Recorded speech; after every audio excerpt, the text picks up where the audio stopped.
Generation after generation, Mexico, the golden cradle of pugilism par excellence, has produced great exponents of the discipline, revered and respected worldwide. However, the pettiness toward these Aztec warriors has always been a counterproductive fact in the sport. For this reason, Mexican fighters have had to work 3 times as hard to prove that the boxing ring is the only place where they truly belong. When it was Saul Canelo Alvarez's turn, fate placed numerous challenges on his path to glory, which he seemed to overcome with ease. It wasn't until the night he faced Jose Miguel Cotto that many saw the possibility that not everything would go as planned. Welcome. In today's video, I bring you one of Canelo's most brutal fights. Ready for your daily dose of high violence? Let's get into it. The year was 2010, and Saul Canelo Alvarez was on an incredible winning streak that began with his professional boxing debut on October 29, 2005, when he defeated Abraham Gonzalez in the Arena Chololo Larios ring in Tonalá by technical knockout in the 4th round of a scheduled 4-round fight. Although Canelo had faced imposing figures in the discipline, skeptics still seemed unwilling to validate his short but impressive career. Therefore, when Jose Miguel Cotto was announced as his next major opponent, the non-believers took the opportunity to turn against him. Cotto's debut in the sport had been almost 10 years before Canelo first stepped into a professional boxing ring. It was 1996, and on December 13th of that year, Cotto faced Eugenio Ventura in a ring in Caguas, Puerto Rico, winning by technical knockout in the 1st round of a scheduled 4-round fight. From that moment on, Cotto managed to maintain an undefeated record that extended until 2006, when on April 8th, Juan Diaz defeated him in the ring at the Thomas and Mack Center in Las Vegas by unanimous decision of the judges after 12 grueling rounds. Even so, he managed to revive his career to success, winning all subsequent fights after that fateful night, a feat that led him to face Canelo. Both fighters were scheduled to meet on May 1st in the legendary ring at the MGM Grand in Las Vegas to determine who was truly the Latin monarch. Cotto entered the ring with an incredible professional record of 31 victories, 23 of them by knockout, contrasting with 1 defeat and 1 draw. In the other corner, despite starting nearly 10 years later, Canelo's 31 victories, 23 of them by knockout, without losses and a previous draw, were a clear warning that it would not be an easy fight.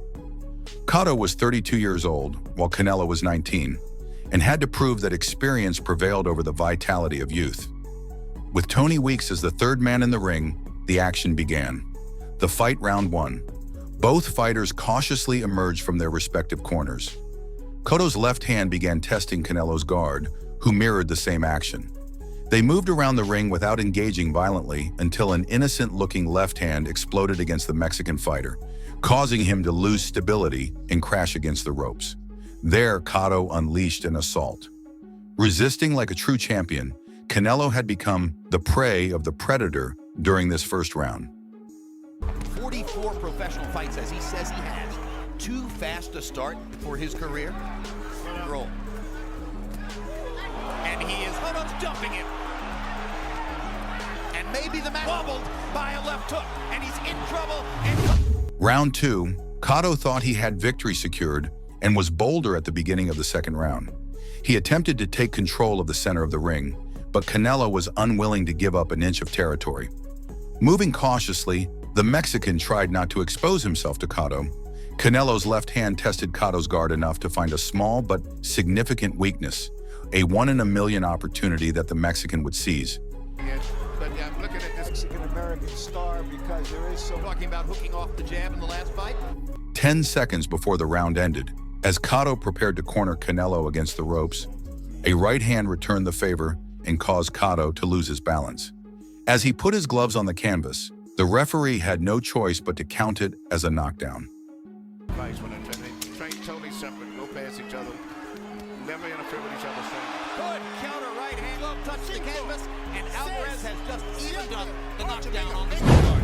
Round 3. Cotto was convinced that the end of the previous round was just a stumble and continued to advance toward victory. The Puerto Rican launched his punches more boldly, opening his guard against an Aztec warrior who had worked on his patience beforehand. As Canelo moved, Cotto pursued him. The Mexican seemed to extend his left hand to try to keep Cotto at bay, but the Puerto Rican kept returning with powerful blows. It all seemed to indicate that Cotto's experience was playing in his favor. Battles coming in. And if Jose can... What Jose Cotto is doing is... Canelo, that means call him cinnamon for that ready. Round 4. Cotto was determined to be the aggressor in the fight, but for the first time, Canelo tried to take control of the center of the ring. The Mexican's combinations exploded on the Puerto Rican's body like guided missiles. Canelo Alvarez. I thought Canelo Alvarez led the clean shots. Oh, Alvarez. Well, I'm thrilled you corrected me, Harold. I was unaware. However, entering the last minute of the round, Cotto seemed to have regained control. Against the ropes, Canelo faced tense moments. Recovered from the shock of getting hurt by Cotto in round 1. Trying to load it up a little. Right there. Hard right hands. A body shot. Another well-placed uppercut with the left. By the end, the possibility of a knockout was very high. Fortunately, the sound of the bell was on his side. When that uppercut is well delivered and starting to gain some hurt. That was crowd. Round 5. Canelo extended his left hand, trying not to repeat the previous round's end.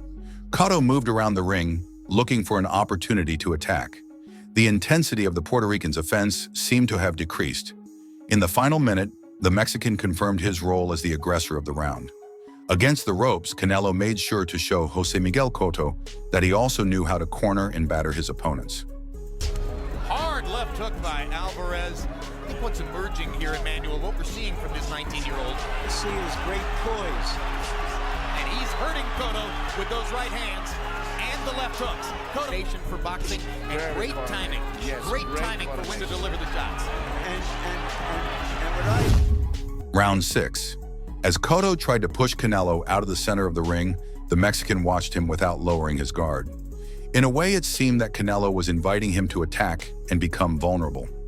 Entering the last minute, Cotto managed to position the Mexican against the ropes and extended his left hand to test his strength. When the counterattack came, Canelo forced Cotto to retreat, regaining all the ground the Puerto Rican thought he had won. Good hard right hand. Test tonight. But I think he's had a long time off. I'm not sure. Good young prospect like Alvarez. Jose Miguel Cotto had 3 fights left. Round 7. Canelo felt comfortable against the ropes, and the end of the previous round proved it. Cotto's strategy of pushing him out of the ring was becoming less effective, and the battle to withstand the vitality of someone much younger than him was real. Canelo's body absorbed Cotto's punches as if it was made for it, showing that the aggressor was becoming incapable of severely hurting his victim. With a firm stance from the Mexican, it was not the time to slack off if the Puerto Rican really wanted to secure his victory. Round 8. Canelo continued moving around the ring, probably trying to exhaust Cotto's energy reserves before entering the last 2 rounds. The Mexican's offensive intensity gradually increased. This caused Cotto to lower the frequency of his attacks and go into defense mode. The Puerto Rican probably couldn't imagine what was coming next. He just won a fight, looked terrific. Sponges. But I tell you, I am very impressed tonight. In 08, a couple of years ago, when Alvarez... Round 9. With only 6 minutes remaining in the fight, many matches reach a point where both fighters seem to agree to fight for survival. But merely standing at the end of the regulation rounds was not enough for a true Aztec warrior. Therefore, Canelo left his corner, determined to push Cotto to his breaking point. The Mexican took control of the center of the ring and forced Cotto to move around the edges. Canelo dictated the fight's pace, and it seemed that the Puerto Rican wasn't even interested in keeping up. Cotto's left hand only extended to try to keep Canelo at bay. This dramatic shift in Cotto's stance during the fight ultimately led to his downfall. Once Canelo trapped him against the ropes, there was no turning back. The Mexican's fists crashed into Cotto like nuclear bombs, and Cotto no longer responded to them. All he had left were his waist movements to try to avoid an imminent defeat. The barrage of punches, with 20 seconds remaining in the round, battered the Puerto Rican until he reached his breaking point. Out comes, it comes, but he's not certainly to be buzzed. Cotto keeping his Alvarez, targeting right punishment. Does Tony looking. Start punching back. That's when Tony Weeks showed mercy and stopped the fight. The unimaginable happened. Canelo Alvarez defeated Jose Miguel Cotto, who had been the aggressor from the very start of the fight, by technical knockout. If you've made it this far, thank you. Remember, the best way to support my content is by leaving a like on the video. At what point do you think Jose Miguel Cotto handed the victory to Canelo? Did he ever really have a chance to beat him? I look forward to reading your comments.